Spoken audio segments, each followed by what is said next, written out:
ও দেখছেন একটা ধারে আও একের পর এক একের পর এক শিকারি, এপারও শিকারি ওপারও শিকারি। শিকারিদের সামনে সব মাছের ওয়াশ দেওয়া শুরু হয়েছে। সম্পূর্ণ ভিডিওটি দেখলে বুঝতে পারবেন যে কি পরিমাণ এখানে মাছ আছে। আরেকটি এই যে খালি একের পর এক মাছের ওয়াশ, সুন্দর সুন্দর সাইজের। এটা কালীগঞ্জ নদী। কালীগঞ্জ নদীতে মাছগুলো সব শিকার করে শিকারীরা, আর প্রচণ্ড রোদের জন্য সব শিকারীরা উঠে চলে গেছে। এটা নাটোর জেলা।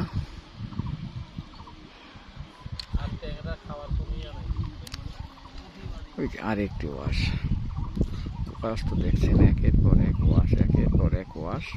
এই যে আরেকটি, এই যে সব শিকারীরা বসে আছে এপার ওপার দুশে। এই যে আরেকটি, পর্যাপ্ত পরিমাণ মাছ আছে এই কাটরায়। এই কাটরার ধারে সবাই শিকার করছে মাছ। সবাই ফাইবার ফেলে রেখে হাত ছিপ দিয়ে মাছ শিকার করছে।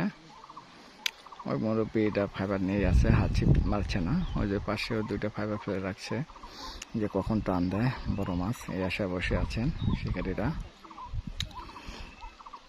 এটা নাটোর জেলা, কালীগঞ্জ নদী। এখানে প্রচুর শিকারীরা সবসময় মাছ মেরে থাকেন। ওই দেখেন আরেকটি।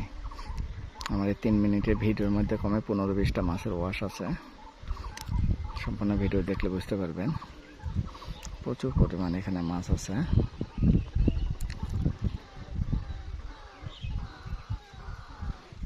আর রোদের জন্য সব শিকারীরা উঠে চলে গেছে। যে কেউ যা উপরে ওখানে বসে আছে, দ্বীপের মধ্যে বসে আছে, বিকালবেলা মাছ মারবে।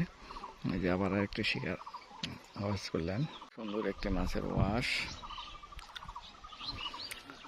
এটা কালীগঞ্জ নদী। দুই সাইড দিয়ে শিকারীরা সব বসে মাছ শিকার করছে। ওয়াও, আরেকটি একের পর এক মাছের ওয়াশ। সবাই ফাইবার ফেলে রেখে হাত ছিপ দিয়ে মাছ শিকার করছে। কি জন্য বড় মাছের টান খুবই কম, হঠাৎ এখানটা টান দিচ্ছে, আর টান দিচ্ছে বড় সাইজের। এই দেখেন আরেকটি মাছের ওয়াশ দেখলেন। পর্যাপ্ত পরিমাণ মাছের ওয়াশ আছে এখানে, সব জায়গায় জায়গায় কাটরা দেওয়া। এই যে আরেকটি ওয়াশ, এই যে কাটরা দিয়ে রাখছে, কাটরার পাশে সব মাছ বেরিয়ে এসে সব বসি টান দেয় আর ওয়াশ দেয়। ওই যে আরেকটি, সব একের পর এক সুন্দর সুন্দর সাইজের সব মাছের ওয়াশ দিচ্ছেন। অনেক বড় বড় মাছ। সব শিকারীরা এখানে বসে হাত ছিপ দিয়ে মাছ শিকার করছে আর ফাইবার ফেলে রাখছে।